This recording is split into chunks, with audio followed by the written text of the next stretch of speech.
Hello and welcome back. I just wanted to quickly finish up the polarity section by talking about the importance of intermolecular forces and solubility. So recall that the intermolecular forces are the forces between molecules that can originate between charges, partial charges, and temporary charges on molecules.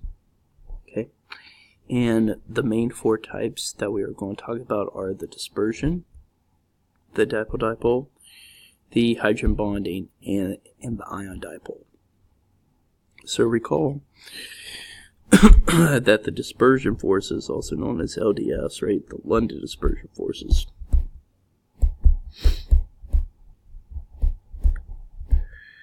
those are found in all molecules. So found in all molecules because all the molecules have electrons. So they all have an electron cloud. So all molecules have dispersive forces. Okay. The next is the dipole-dipole. So for the molecule to have a dipole-dipole force, then it must be polar.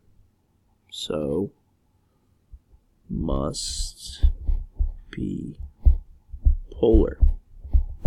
So for example, here we have methanol, and it has a dipole-dipole interaction with chloroform. Okay, and then the next one is hydrogen bonding. So hydrogen bonding only takes place, so this is a special dipole-dipole force. So a special dipole, and it only occurs between hydrogen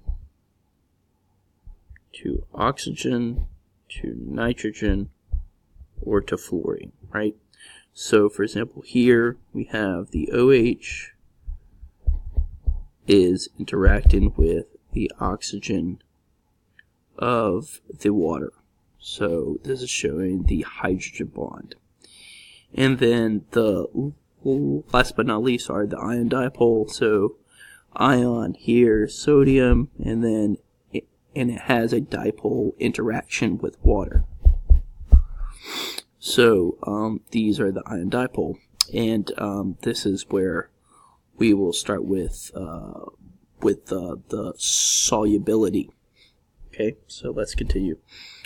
So finally, solubility. Solubility is the amount of the substance that will dissolve in a given amount of solvent. That's what the solubility is. But the solubility actually depends on different solution interactions. So for example, you can have solute interactions. So we'll take the example of sodium chloride. Right? So we can have sodium chloride interacting with each other, right? The plus and the minus. Okay.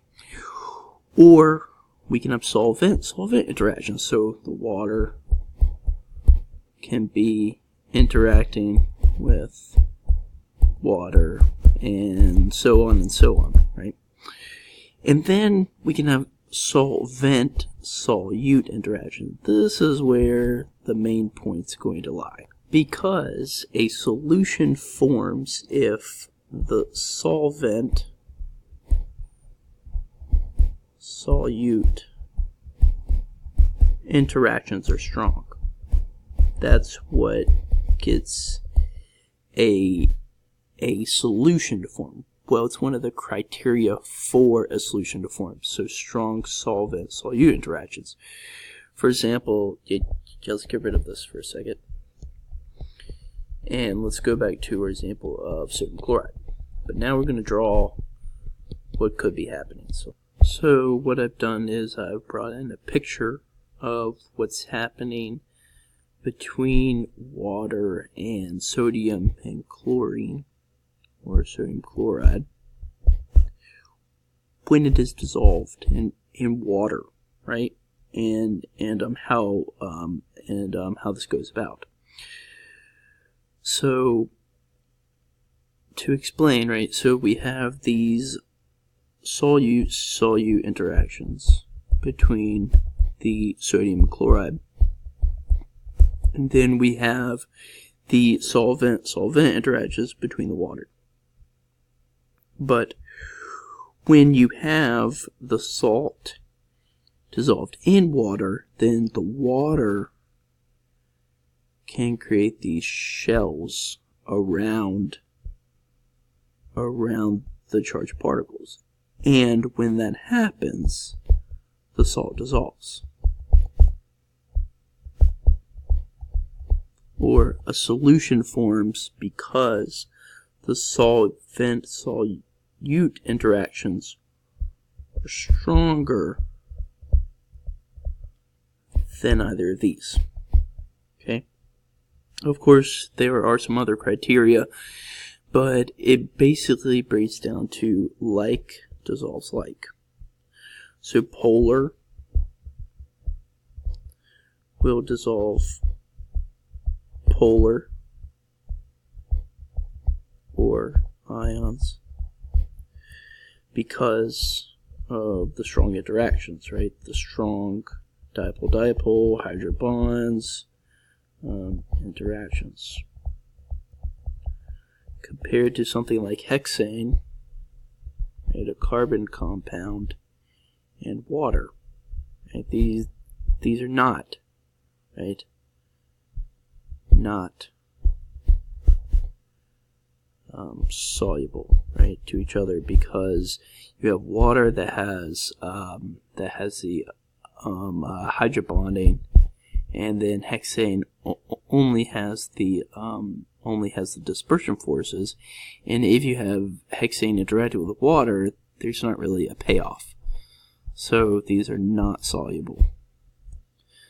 But if you have hexane and let's say benzene, right?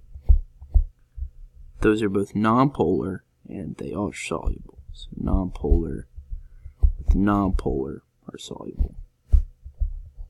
Okay. So I hope that explains the connection between polarity and solubility, and why we need to be able to determine the polarity of a molecule from determining if there is a polar bond, and then if it does have polarity, does it have dipole-dipole or hydrogen bonding interactions, and if it does, can it interact with a solvent to an extent that it forms a solution. So I hope that helps, and thank you for watching.